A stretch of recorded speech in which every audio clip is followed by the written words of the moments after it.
I can see clearly now the rain has gone. I can see all obstacles in my way. Hey everybody, I'm Dave from Pop Productions. And I'm Lisa from Delisa Productions. Today, and, oh, by the way, I'm sorry to interrupt you, but this is my very first vlog. I've actually never come on YouTube as myself. I've always been a character. So I just want to say hi to everybody and thank you for watching my videos over the years. Okay, go ahead. Well, you're so beautiful. How can't they watch your videos, you know? Oh, you don't like that? Don't roll the eyes like Bewitched. Well, okay. So where do we begin this interview? I'm going to call this an interview with Pops, or Dave. How did you get on YouTube to begin with?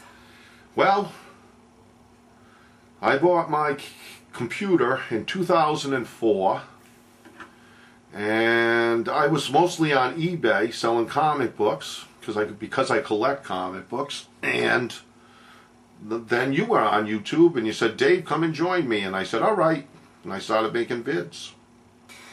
Well, from what I can remember, when I joined back in 2007, my intentions were to make videos that were going to be animations or documentaries or nature films or whatever, and keep my identity secret. I didn't want to show my face on the internet. Of course, that didn't last very long, but I remember it was within a month or two that I was on YouTube.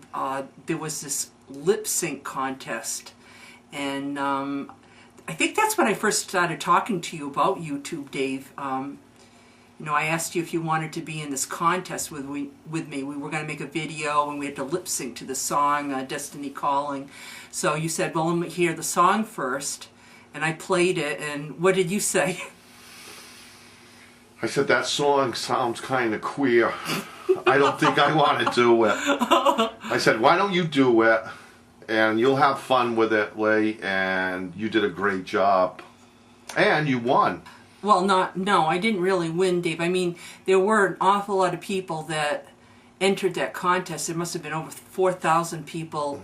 And at the end of the contest, I think there were about 15 that were, you know, they considered the winners, and I was in 12th place. So I ended up winning a Samsung video camera. Yeah. And since then, I've just been making my videos and having a good time doing it. Well, I call you a winner. I thought you were a winner. 12th place out of 4,000 to 5,000 people. That's a winner in my book. And your video was a lot of fun. Yeah, I had a lot of fun making it. Yeah. And I think that's when I first started making videos with myself in it. You started when you were really young, making films on Super 8 films. How old were you when you made your first production? My father had a Super 8 camera. It was one of those ones that didn't have any audio. It was just video. Well, film, actually. And I was probably about 10 or 11 years old. And I had written a script, called it The Devil Made Me Do It. It was my first horror film that I had written out.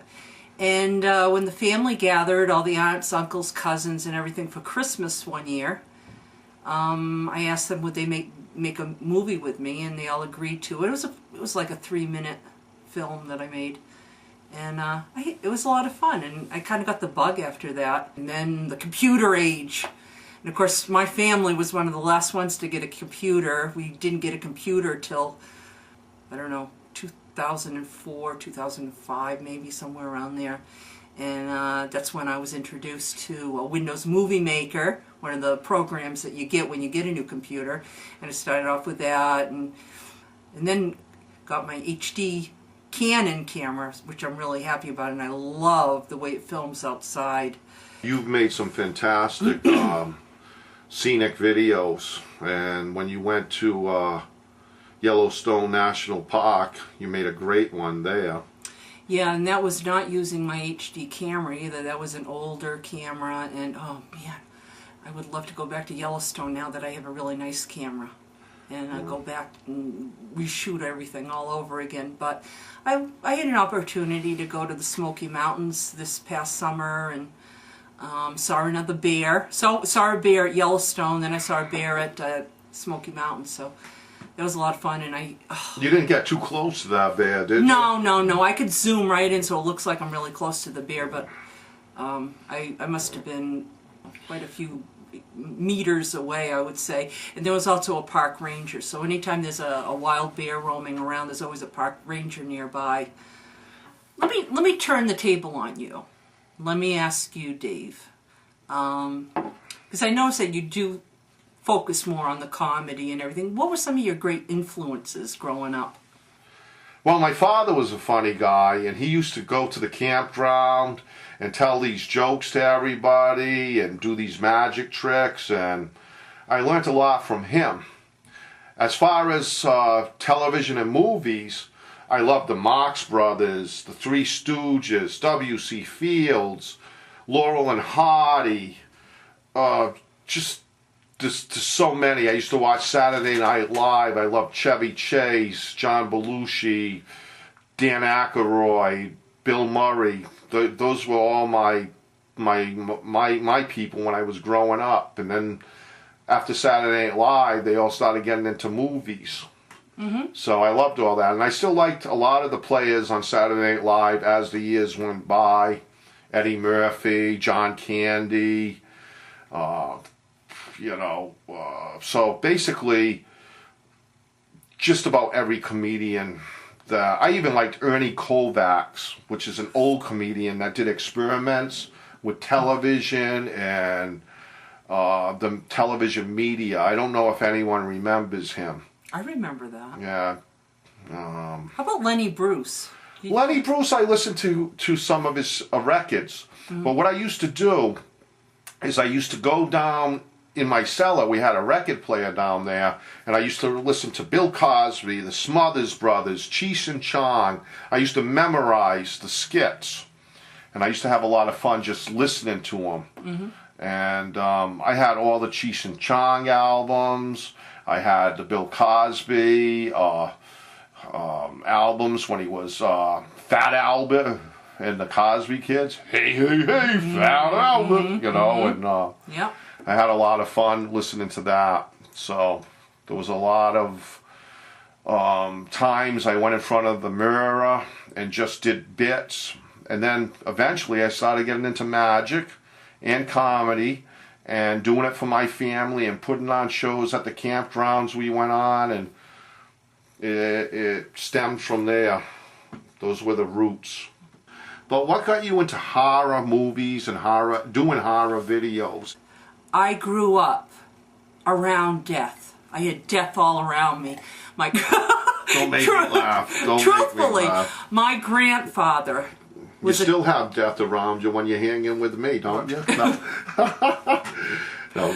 Well, my grandfather was the caretaker of the local cemetery, so he would dig the graves, and this is way back before backhoes dug them. He would dig graves by hand with a shovel, and he did a lot of other things besides that. He owned a grocery store and was a postmaster and all that, but one of his jobs was running the local cemetery.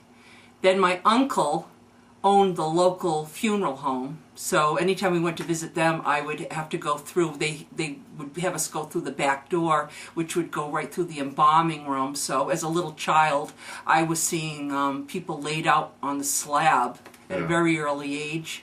And also, but you know what, when you do that for a living, it's your job, it becomes so, so routine that you don't think that maybe it's horrifying to other people. And I would go there, like with my mother or my grandmother would take me to the funeral home, and my aunt and uncle, there might be somebody laying in a coffin, and they'd have us go over and look at the person in the coffin. And I remember like her asking to my grandmother, how does he look? Is it a good makeup job, or how did I do on the hair? And my grandmother goes, oh yeah, you did a great job. But to me, as a child looking at it, it was quite horrifying. And also, I lived next to a cemetery. I mean, that's what I wanted to ask you. Within 100 feet, my house is borders the cemetery, so that's where I played. That was my playground. So anyway. So you have very quiet neighbors. Very quiet. They're dead quiet. Yeah. People are dying to get there. No. Those are old jokes. Yeah. That's all right. But I think when I was in junior high and the required reading was Shakespeare and Hemingway and Steinbeck and all that, I was reading Stephen King, and I loved all the Stephen King horror stories. And I would, when we went up to Maine to vacation or whatever, I always wanted to go to Bangor and would drive by Stephen King's house. And, oh God, his house is great. He's got this wrought iron fence in the front, and on each post was a bat. I don't think he has that anymore, though. I think he took the bats down. But anyways, my battery's running low, so I got to put a new battery and start the next chapter. Okay? Say goodbye so that we can have something. Goodbye, everybody. End it. We'll talk, and if you like this vlog, we'll do more. We gave you a little personal story. I hope you liked it. Goodbye, everybody. It's been nice doing this. Very nice. It's been swell doing this. It's been swell. See you guys.